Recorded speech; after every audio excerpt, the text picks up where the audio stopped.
लेकिन कुछ लोग ऐसे हैं जो भारतीय जनता पार्टी को गुपचुप तरीके से सपोर्ट करते हैं और वोट देते हैं। मैं उन भाइयों से कहना चाहता हूं जो भारतीय जनता पार्टी को वोट नहीं देते, मैं उनसे ये पूछना चाहता हूं कि क्या गरीबों के लिए पक्की छत देना भारतीय जनता पार्टी ने आपराधिक काम किया, या ये अपराध किया कि गरीब की छत बनवा दी? क्योंकि वो गरीब मुस्लिम हो, चाहे सिख हो, चाहे किसी भी जाति धर्म पंथ समुदाय का हो, किसी के साथ भारतीय जनता पार्टी ने भेदभाव नहीं किया और सबसे ज्यादा लाभ इन्हीं लोगों ने उठाया। फिर भी अगर कोई कहता है कि हम भारतीय जनता पार्टी को वोट नहीं देते हैं, तो ये बड़े दुख की बात है। ये आपकी इस गलत सोच का नतीजा है। इस सोच को बदलने का समय आ गया है। आप इस सोच को बदलिए और भारतीय जनता पार्टी के पक्ष में खड़े होइए।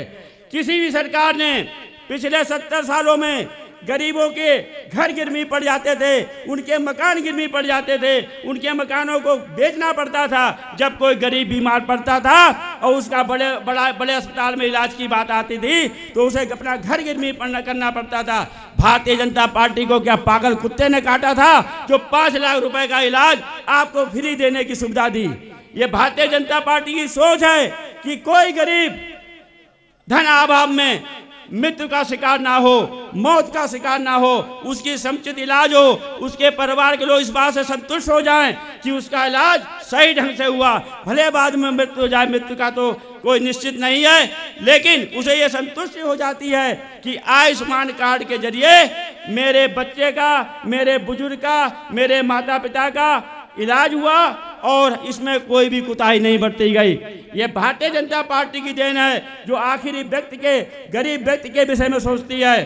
5 किलो अनाज, हमने एक बार बात की तो एक शख्स ने, हमारे मुस्लिम भाई ने ये कहा कि सरकार कोई अपने वो भारतीय जनता पार्टी को अपनी जेब से देती है। मैं उनसे पूछना चाहता हूं कि पिछले 70 साल के इतिहास में किसी भी सरकार ने अल्पसंख्यक समुदाय या किसी जात धर्म मजहब के गरीबों के प्रति ये सोचने की भी कोशिश की हो कि गरीब भी भूखा मर सकता है? गरीब भूखा मरता ही है, लेकिन भारतीय जनता पार्टी की सरकार में कभी भी अनाज, आटा, दाल के अभाव में किसी की भी मृत्यु नहीं हुई। ये भारतीय जनता पार्टी की उपलब्धि है। मैं उनसे पूछना चाहता हूं कि क्या ये सरकार ने गलत काम किया? क्या अल्पसंख्यक को इसका लाभ नहीं मिला? आप अपनी सोच बदलिए। भारतीय जनता पार्टी के साथ जिस दिन आप जुड़ जाएंगे, मैं कहना चाहता हूं दावे के साथ, उस दिन आप हर पार्टी का सपना भूल जाएंगे। समाजवादी की सरकार रही, आपने कितना वोट दिया उनको मुझे पता है, क्यों मैं भी समाजवादी में रहा। मैंने समाजवादी में देखा सिर्फ आपके वोट का इस्तेमाल किया जाता है और आपको उठा के फेंक दिया जाता है।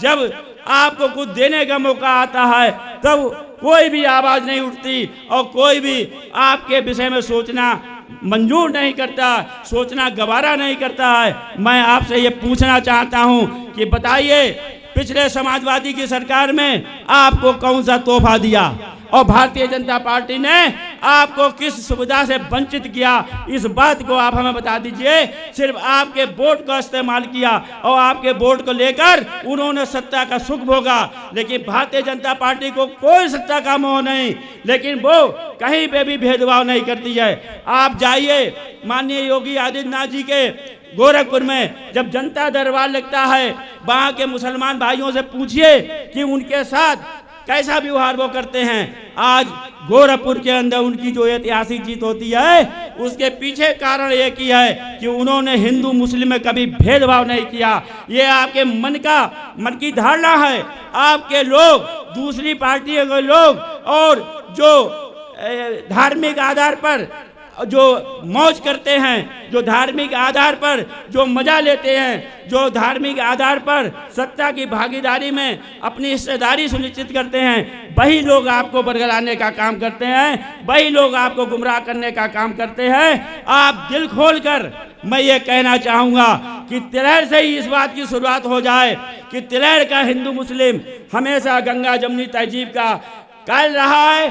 कभी भी इस तिलहर में दंगा फसाद, किसी तरह की अप्रिय घटना, अशोभनीय घटना, ऐसी घटना कभी नहीं घटित हुई जिससे कि हमें आपको शर्मिंदा होना पड़े। मैं चाहता हूं, मेरी इच्छा है, मेरी हार्दिक तमन्ना है कि आज भारतीय जनता पार्टी के कंधे से कंधा मिलाने का काम तिलहर से ही हिंदू मुस्लिम एक होकर शुरू करें, और ताकि पूरे उत्तर प्रदेश में, पूरे हिंदुस्तान में इस बात की आवाज़ जाए कि तिलहर से ही भारतीय जनता पार्टी को हमारे मुस्लिम भाइयों ने अंगीकार किया।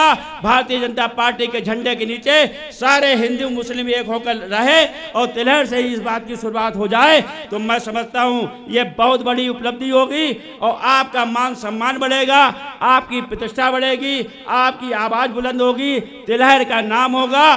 तो मैं ये चाहता हूँ कि आप लोग इस बात को गंभीरता सोचें और हर जाति धर्म पंथ के लोग इस बात को गंभीरता से सोचें कि भारतीय जनता पार्टी 24 घंटे उसका पहिया चलता रहता है, चाहे वो कार्यकर्ता हो, चाहे वो संगठन हो, चाहे वो सरकार हो। 24 घंटे पब्लिक के बीच में रहने का, काम करने का, उसके लिए सोचने का, उसके लिए योजनाएं लाने का, कहां से कहां तक आखिरी व्यक्ति को लाभ पहुंचे, इसके लिए सिर्फ भारतीय जनता पार्टी ही सोचती है, कोई पार्टी दूसरी नहीं सोचती। दूसरी पार्टियां जब ही सोचती हैं जब चुनाव का समय आता है। अब चुनाव का बिगुल बनने वाला है, नगर निकाय के चुनाव का, आप देखिएगा सारी पार्टियां आ जाएंगी आपकी हितैषी बनकर, लेकिन भारतीय जनता पार्टी का कार्यकर्ता आपके हर एक के एक दरवाजे पर आज नहीं, साल भर से पहले से पूरी तरह से घर घर द्वार द्वार जाकर आप लोगों के बीच में काम करने का काम करता है। कहना चाहता हूं कि आप भारतीय जनता पार्टी के विषय में बहुत ही गंभीरता से मनन करें और वो लोग मनन करें जो भारतीय जनता पार्टी को वोट नहीं देते हैं। कृपया वो इस बात को पुनर्विचार करें और आपने हमें लगाया था। हाँ, अरे आप लोग पूरी तन्मयता से भारतीय जनता पार्टी के लिए हर जाति धर्म मजहब के लोग जो भी रह गए हैं, जो भारतीय जनता पार्टी से अभी जुड़े नहीं हैं, भारतीय जनता पार्टी को जो वोट नहीं देते हैं, मैं उनसे ये पूछना चाहता हूँ कि आप दिल पे हाथ रख के एक बार देख ले, एक बार दिल से महसूस करके देख ले कि हम भारतीय जनता पार्टी के साथ अन्याय कर रहे हैं या नहीं कर रहे हैं। आप दिल से जब महसूस करेंगे तो आप ये भी महसूस करेंगे कि भारतीय जनता पार्टी ने वास्तव में हर व्यक्ति को किसी ना किसी रूप में लाभ दिया है, फायदा दिया है, उसके विषय में सोचा है। आप महसूस करेंगे कोई भी व्यक्ति, चाहे वो बड़ा आदमी हो, चाहे वो छोटा आदमी हो, चाहे उसे किसान सम्मान निधि का लाभ मिला हो, जो कह दिया वो कर दिया। ऋण माफ करने का जो वचन दिया था माननीय योगी जी ने, तो उन्होंने चुनाव विधानसभा के समाप्त होने के तुरंत बाद आपके कर्जों को जो वादा किया था वो माफ किया। जो उनकी क्षमता थी, जिसके अंतर्गत उनको अधिकार थे, उन्होंने उस अधिकार का प्रयोग करते हुए हर किसान के ऋण को भी माफ किया। और किसान सम्मान निधि में माननीय मोदी जी हमेशा समय से आपका पैसा आपके खाते में पहुंचा देते हैं और कोई दलाली बट्टारी उसमें नहीं होती है, आपके खाते में आता है। ये क्या कम बड़ी उपलब्धि है? और उसके बावजूद भी अगर आप भारतीय जनता पार्टी को वोट ना दें, अगर भारतीय जनता पार्टी के विषय में सोचें ना, अगर भारतीय जनता पार्टी जिंदाबाद ना करें, तो इससे बड़ा अफसोस की बात और कुछ नहीं हो सकती। मैं आपसे ये भी कहना चाहता हूं कि आज पूरे विश्व में, पूरा विश्व माननीय मोदी जी की तरफ देख रहा है। जो हिंदुस्तान की नहीं, पूरे वर्ल्ड की सबसे बड़ी ताकत अमेरिका, आपको पता है, और जिसने हमारे ऊपर 300 साल हुकूमत की ब्रिटेन, आपको मालूम है उनकी हालत क्या है। कोरोना काल में ब्रिटेन की टोटल जनसंख्या 30 करोड़ है ब्रिटेन की, जिसने हम पर 300 साल हुकूमत की अंग्रेजों ने, उसकी जनसंख्या आज 30 करोड़ है और भारत की जनसंख्या 135 करोड़ है। कितना बड़ा अंतर है। उसके बावजूद भी भारत मजबूती से वहीं पे खड़ा है, विकास की कुलाचे भर रहा है। और वहीं ब्रिटेन का आपने अभी थोड़े दिन पहले हाल देखा होगा, उसकी आर्थिक स्थिति इतनी जर्जर हो गई कि भारत से नीचे चली गई और वहां पर 1 महीने में 2 प्रधानमंत्री बदल गए। आज भारत में ही जन्मा हुआ प्रधानमंत्री ब्रिटेन में है और 2 प्रधानमंत्री बदलना इस बात का सूचक है कि ब्रिटेन की हालत कोरोना काल की वजह से बहुत ही जर्जर हो गई। इसीलिए वहां के संसद ने प्रधानमंत्री को बदला और अमेरिका की हालत पूरे विश्व में इस बात की है कि विकसित राष्ट्र है, सबसे मजबूत देश है, सबसे ताकतवर देश है, उसके बावजूद भी अमेरिका की हालत आर्थिक स्थिति इतनी खतरे में है कि पूरे विश्व की व्यवस्था चरमरा रही है उसकी आर्थिक स्थिति को देखते हुए। मैं आपसे कहना चाहता हूं कि आज भारत में माननीय मोदी जी जैसा अगर नेतृत्व ना होता तो हम लोगों की हालत आज पड़ोसी देश पाकिस्तान और श्रीलंका वाली हो जाती। आपको पता होगा कि कुछ दिन पहले श्रीलंका के राष्ट्रपति के भवन पर जनता ने कब्जा कर लिया। जनता ने कब्जा क्यों कर लिया? आपको पता है जनता ने क्यों कब्जा कर लिया? वहां के लोग भुखमरी का शिकार हो रहे थे। आलू 700 रुपए किलो बिक रहा था, टमाटर 600 रुपए किलो बिक रहा था और घी, तेल, डीजल, पेट्रोल के भाव की तो कोई अंदाजा ही नहीं। इसलिए वहां की जनता ने राष्ट्रपति भवन पर कब्जा करके राष्ट्रपति को वहां से हटा दिया और राष्ट्रपति को देश छोड़ के भागना पड़ा। और पड़ोसी देश पाकिस्तान में क्या हो रहा है आपको पता है? कल के अखबार आप पढ़ के देखिए कि 12 लोगों की मौत हुई। और किस बात पे मौत हुई आपको पता है? आटा के लिए छीना झपटी मची। जब आटा बट रहा था तो दब के कुचल के 12 लोगों की मौत हुई। ये हालत है पाकिस्तान की, जो पड़ोसी देश जो हमसे एक दिन पहले आज़ाद हुआ, हमारे देश के टुकड़े करके जो आज़ाद हुआ, उसकी हालत ये। और हमारे देश में भरपेट भोजन मिल रहा है, उसके बावजूद भी अगर कोई कहता है कि माननीय मोदी जी या योगी जी के नेतृत्व में कोई खोट है, तो मैं समझता हूं कि वो इस देश का शुभचिंतक नहीं, इस प्रदेश का शुभचिंतक नहीं।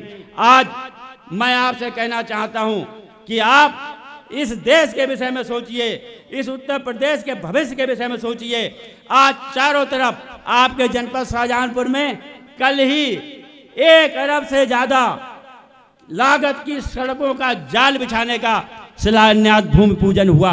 आपने देखा होगा कि हमारे जनपद के 3 मंत्री जो माननीय योगी जी ने और माननीय मोदी जी ने जो हमारे प्रदेश के नेतृत्व के लिए दिए, उन तीनों मंत्रियों ने माननीय जिला अध्यक्ष जी की सानिध्य में उन 1 अरब रुपए की लागत की बनने वाली सड़कों का भूमि पूजन किया गया। क्या ये जनपद शाहजहांपुर का विकास नहीं होगा, जहां सड़क इतनी बेहतरीन बनी मिलेंगी कि आपको जाने में, आपको आने में कोई तकलीफ नहीं होगी? ये भारतीय जनता पार्टी की उपलब्धि नहीं तो और क्या है। उसके बावजूद भी अगर आप लोगों की सोच में बदलाव नहीं आता है तो अफसोस के अलावा कुछ नहीं कर सकते हैं। आप लोग सिर्फ एक तरफा भारतीय जनता पार्टी के झंडे के नीचे आ जाएं। और मैं भरोसा दिलाता हूं, मैंने बहुत करीब से भारतीय जनता पार्टी को देखा है, बहुत करीब से मैं जानता हूं। आप जानते हैं मैं बागी भी हूं, मैं गलत बात को गलत कहने में भी पीछे नहीं हटता हूं। मैं ये आप सब जानते हैं तिलहर के लोग, मैं सही बात को सही कहूंगा और गलत बात को गलत कहूंगा। मैं इसमें संकोच नहीं करता हूं, ये आप सब अच्छी तरह जानते हैं। इसलिए मैं कहना चाहता हूं, मैंने भारतीय जनता पार्टी को बहुत करीब से देखा है। भारतीय जनता पार्टी की सोच हमेशा हर गरीब व्यक्ति के ऊपर रहती है, हर व्यक्ति उसकी निगाह में रहता है, किसको क्या लाभ मिले। ये हमारी कमियां हो सकती हैं, हम लोग कमी कर सकते हैं, जो आपसे संपर्क ना करें या आपको उसका लाभ ना पहुंचाएं या आपकी दुख तकलीफ में भागीदार ना हो या हम आपके कष्ट के निवारण में सहयोग ना करें, ये हमारी तो कमी हो सकती है। मगर पार्टी की सोच हमेशा है कि हर किसी भी व्यक्ति के साथ अन्याय ना हो, किसी के व्यक्ति के साथ कोई दुर्भावना ना हो, किसी व्यक्ति को सताया ना जाए, किसी व्यक्ति की भूमि का कब्जा ना किया जाए, किसी के साथ किसी तरह का ऐसा काम ना किया जाए जो सामाजिक दृष्टि से गलत हो। और मैं ये कहना चाहता हूँ अपनी माताओं से, आप बताइए, जब से भारतीय जनता पार्टी की सरकार आई है, आज आप लोग इतनी बड़ी तादाद में यहाँ पर मौजूद हैं, किस लिए मौजूद हैं? आपके घर वालों ने कैसे भेज दिया? महसूस किया उन्होंने कि भारतीय जनता पार्टी की सरकार में किसी भी महिला के साथ कोई भी अभद्र व्यवहार नहीं हो सकता है। सामने खड़ी पुलिस उसको पेड़ देगी कोलू की तरह, जिसने भी महिलाओं की तरफ गलत तरह से आंख उठाने का भी काम किया। आप देखते होंगे कि कैसे कैसे अपराधियों को काउंटर किया गया, सीने पे पट्टी बांध कर जाते हैं कि आज से मैं अपराध नहीं करूंगा, मुझे थाने में आत्मसमर्पण करने का मौका दीजिए। इससे बड़ी भय, इससे बड़ी दहशत किसी सरकार ने अगर अपराधियों के अंदर की हो तो आप बताने का काम करें। किसी भी सरकार में ऐसा नहीं हुआ। आज उत्तर प्रदेश की सरकार, माननीय योगी जी की सरकार में दहशत में है अपराधी। अगर अपराधी दहशत में है और वो भी अगर आपको बुरा लगता है तो कोई बात नहीं, आप वोट मत दीजिए। लेकिन अगर गुंडागर्दी से निजात मिली है, अगर अपराधियों से निजात मिली है, अगर माफियाओं से निजात मिली है, तो आप भारतीय जनता पार्टी को जरूर दिल से अंगीकार कीजिए। चाहे आपसे कोई भी नाराज क्यों ना हो जाए, सत्य को कहने में कभी संकोच मत करना और सच को अपनाने में कभी पीछे मत हटना। ये मेरा आपसे कहना है, आपसे निवेदन है। और आप लोग सब बुद्धिजीवी हैं। जो रोटी खाता है उसके पास बुद्धि है। चिड़िया भी जानती है कि कौन हमसे प्रेम करता है और कौन किससे हमें खतरा है। जिससे प्रेम, जो प्रेम से उसको चूंगा खिलाता है, उसके कंधे पे आके बैठ जाती है, और जो उससे जरा सा भी उसे महसूस होता है कि इससे हमें खतरा है तो वो पास भी नहीं आती, वो उड़ जाती है। पशु पक्षी भी प्रेम की भाषा को समझते हैं। और हम आप तो इंसान हैं, हम आप सब जानते हैं कि कौन सी सरकार क्या काम कर रही है, कौन सी सरकार हमारे हितों के लिए काम कर रही है, कौन सी सरकार हमें मजबूती देने के लिए काम कर रही है, कौन सी सरकार हमारी आमदनी दुगनी करने का काम कर रही है, कौन सी सरकार हमको आत्मनिर्भर बनाने का काम कर रही है, कौन सी सरकार हमको मजबूती दे रही है। मैं माननीय मंत्री जी आपके बीच में आ चुके हैं और संभवतः आ चुके हैं, और मैं इन्हीं शब्दों के साथ मैं आपसे पुनः निवेदन करूंगा कि आप लोग पूरी तरह से एकजुट होकर, जहां विकास के कार्यों का आज लोकार्पण होने जा रहा है माननीय मंत्री श्री सुरेश खन्ना जी के कर कमलों द्वारा, वहीं दूसरी ओर आप लोग भी भारतीय जनता पार्टी के लिए कंधे से कंधा मिलाकर एकजुट होकर जाति, धर्म, मजहब, पंथ, समुदाय से ऊपर उठकर अपनी एकजुटता का परिचय दें और आप लोग पूरी तरह से ऐसा माहौल बना दें कि पूरे प्रदेश में सिर्फ भारतीय जनता पार्टी के अलावा कोई भी झंडा दिखाई ना पड़े, और उस झंडे को आप अपने दिल में, अपने दिमाग में लगाने का काम करें। इन्हीं शब्दों के साथ अपनी वाणी को विराम देता हूं। वंदे वंदे वंदे